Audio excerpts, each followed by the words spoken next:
This is a behind-the-scenes look at how high elo teams practice and review their games. In this video, I'm working with a team building a roster for a 600 LP capped league. While the players are skilled individually, they're new to structured coaching, so we're focusing a lot on the fundamentals, early vision, game planning, playing through losing matchups, and how small mistakes can snowball into bigger problems. If this sort of content interests you and you want to see more behind-the-scenes sessions with other higher elo teams, let me know, after you like and subscribe, of course. So let's get started. There's two rules about League of Legends. One, I think you guys already know. Number one is League is a numbers game, right? So we play like where a numbers advantage is the greatest, right? And we play that because, not because I don't trust you guys, but it's because when you have greater numbers advantage, it means the likelihood of a positive outcome like drastically increases. And if you want to play at a high level, what you have to do is you have to make high percentage plays as often as possible. And you might ask, okay, Bach, like this is great, but how do you even do this? So the reason why I asked you at the beginning of the game, like who has prio, how does your matchups go, is so we can determine who is stronger at what point in the game. And because League of Legends is a numbers game, it follows into step number 2, which League of Legends is an information-based game. So if we want to find out where we have numbers and we need to figure out how we get information, we start with who is strong and where do we think we're stronger at level 1 than them.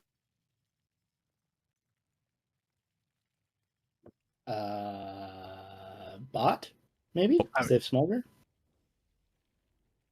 You don't sound very sure. Okay. Mid. As weird as it sounds, I would argue mid lane, but that doesn't really sidewise. It doesn't make sense. I think because top lane is too hard. Yeah, I would say yes. Olaf runs your shit top lane. You're not having fun this game. Top lane is too hard. Bot lane is doable, but it has to be set up in a way that it like. I think the Camille would have to fuck up or be on a weird timer. I don't. We're just talking about level 1, like how we open the map right now. Sorry. Level 1. Sorry. Okay. Yeah. Because this is going to determine, because like the whole point I want here, right, is if we know, for example, in this game, I'm going to pick 3 random champions, Nautilus, Sivir, and Talia are pretty decent, then we're going to leverage that strength to get information.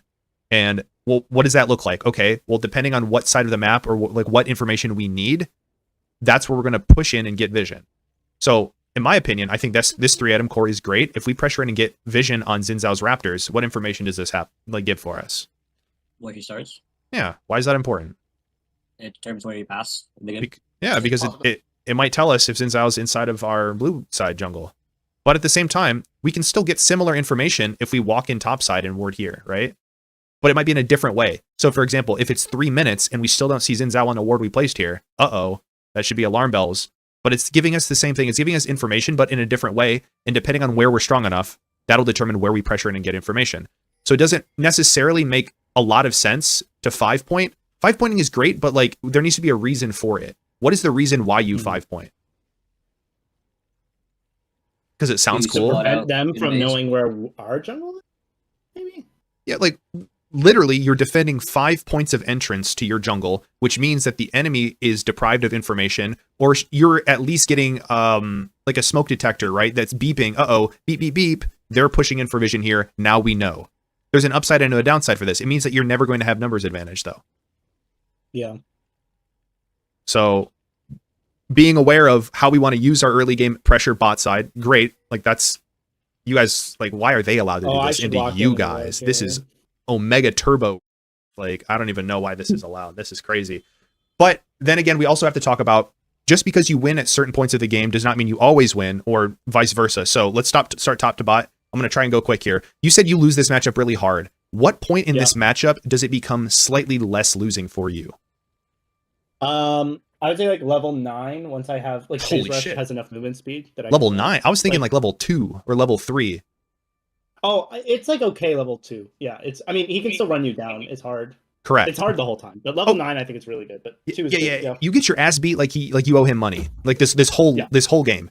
But level 1, it's almost unplayable because what happens here is he can sidestep your Q and then you can't proc phase rush and he does half your HP. But when you're level 2, it's a lot more playable because now you have different avenues to play. You can play in your wave. You can E out if he goes in on you. You can auto Q E, and then you can also like get the MFS proc this way. So then what you have to be thinking of, okay, this lane sucks for me, but it sucks really hard level 1. So how do I make it to the point of the game where it sucks slightly less level 2? And you do make it to level 2. The problem is you lose like 50% of your HP level 1. And I like this strat. Yeah. I think you just gave it up too soon. Or maybe you got a little too greedy. Because I mean, if you watch it back, you can watch. You're I don't not care. in range for XP for all 3 minions if you sit there the whole time. So you have to walk out at some point. Maybe I do it a little too early. Wait, no, you're 100% in range for XP here. 100%. But yeah, No, you Yeah. can miss. I've done this before. You miss the 3rd melee, the one on the right side. You'll miss it just barely. Okay, it's not that I don't I'm believe just you. saying, It's I've done that it before. This is not my first time doing it. I'm shocked actually. yeah, I'd be very shocked. I'd be very shocked. Okay, It's you know probably what? an RNG thing. It's probably an RNG thing, honestly. For the How the way it sake stacks up. of what we're going for right now, I'm going to take your word for it because it sounds like you've had experience for it. I will test this and let you know personally because Yeah, you could. I would love to if you correct it. Yeah, Yeah, I'm yeah, happy to. But okay, perfect. So like you had a good idea. I love this idea. And then the only thing you did, you're still level 1. But because he's Yeah. already gotten pushed on the wave, no matter what, this I wave's should coming just into not you. touch it. Yeah, Just chill the yeah. fuck out. You're chilling. Same thing as I was flaming Lyrid before. Not your Yeah, turn, yeah. little bro. But meanwhile, bot lane, how do we play this bot lane matchup? Because like this is a team game, but the problem here is we're starting on ground 0. If we don't know how to play our matchups or play our lanes, it doesn't matter about mid game because we're just going to be behind. So how do we play this bot lane matchup 2v2? What's our goal? You just pick one and just all in. At least for level 1. Why do we all Level in? 1, we just out damage level 1 with Why? Sivir Q Sivir Q? What else? versus Smolder Q, and Nautilus passive and his abilities are just too strong early. Tempo versus And comment? aftershock, tempo versus combat, and aftershock versus Yeah. Hillblades. So, I'm not gonna lie, they like I'm not gonna try and give like a whole laning masterclass right now, but when I watch this and I see like Camille in melee range and this guy used his only ability and proc Comet and we're not engaging on this guy who's kind of griefing here, I'm a little bit concerned. Because we're essentially letting Camille 2v1 us here while Smolder has 0 abilities up. So either we're not communicating or we're not comfortable or we don't understand when we're strong, why we're strong, or how to play out the matchup. Totally fine, but this is, in my opinion, like a really grievous mistake that all of these things come together, right? So 1, not getting vision of the enemy jungle here, not being able to get push on the wave, some other bullshit that's probably going to happen here in a second, all culminates in this play that's going to happen that's going to kind of fuck Nocturne's game over. So this is why like it's maybe a little bit less, like seem like nitpicky, but it's important. And now look, they stack a wave, and the impossible happens. The impossible burger. The impossible whopper. All right. One last thing, because I think we should probably go game 3, but if you're in a matchup mid lane, and you know the enemy gets push naturally, what is going through your mind, Kusho? Sorry, could you repeat? So if you know Galio gets the push naturally, what does this mean about how you want to play with your abilities in the wave? Depends on what I'm looking for. If I want to match it and I want to keep the waves in the middle, then I would also use my spells on the wave. I think my game plan at the time was to just chunk him out as much as I could before he got his magic shield and get manifold procs. I don't know how well I did that though.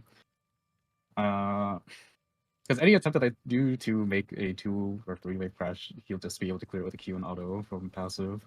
Well, if he gets pushed, you're never building a slow crash or slow push on him early. Yeah, it's just exactly. not possible. Yeah. So I like this. So- Like your thought process is good. Like if he pushes, I want to match his push. Like you fall into this trap later where you fall too far into the I want to try and poke him out, and what you do is you yourself, and he's green tree plus 2 pots plus he's Galio. So in this matchup where he naturally gets pushed, your number 1 priority needs to be to match his push as good as possible until the point where you can like get your Leandries or get some sort of reliable way to sustain the wave, because he can just outpush the shit out of you. And the worst thing that we can do is give him the push and allow him to move. And now he can, like, you don't have the damage to kill him, but now you also don't have the mana to follow up on a play. Right. So now you're equally fucked, and you're going to watch this happen here in a sec. Okay. Good. But now what should you do with your Q? He's building a push. I should have matched the push. Yes.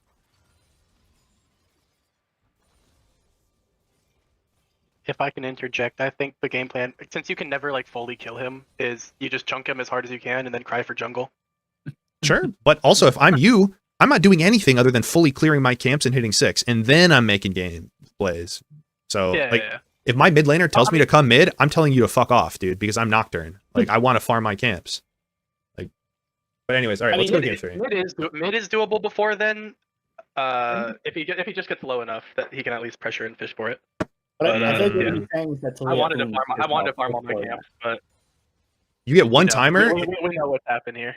You get one timer. It's after Scuttle Crab at 3:30, and then you're allowed to look Yeah. for something then. Also, one last thing before we go game 2, because this is really important. Dude, isn't it weird how everything's really important? Ooh. Does that mean nothing is important, guys? What do we think? Okay, so this is chill. We're all We gonna got die one day. a fucking true. Okay, look at this. Look at this. What do we see here? Who's here? But Camille? our jungle- The Camille level 2, yeah. Camille, Galio, and Zinzao. All right.